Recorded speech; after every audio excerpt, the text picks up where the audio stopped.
Maintenant, qu'en est-il sur le continent africain? En Afrique, les inégalités sont fortes et elles sont souvent sous-estimées en raison du manque de données. Alors prenons l'exemple du Ghana.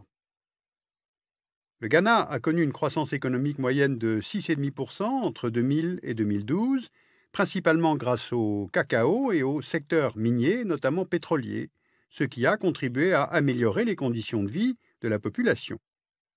Regardons la part de la population ghanéenne vivant en dessous du seuil de pauvreté nationale. En 1992, elle représentait 51,7% et en 2006, 28,5%, soit presque une diminution de moitié. Mais là, il s'agit d'une moyenne nationale. Car si on regarde la géographie économique du pays, on constate que sur la même période, dans la région du Nord, ce taux est passé de 63% à 52%, soit une petite baisse.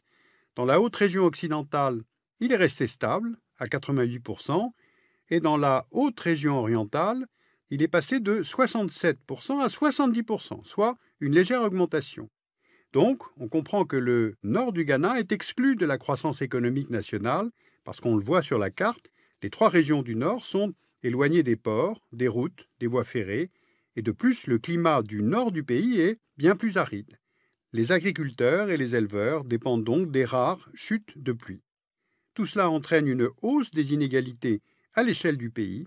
Donc, conclusion, les statistiques publiques et les moyennes à l'échelle nationale peuvent être trompeuses ou insuffisantes.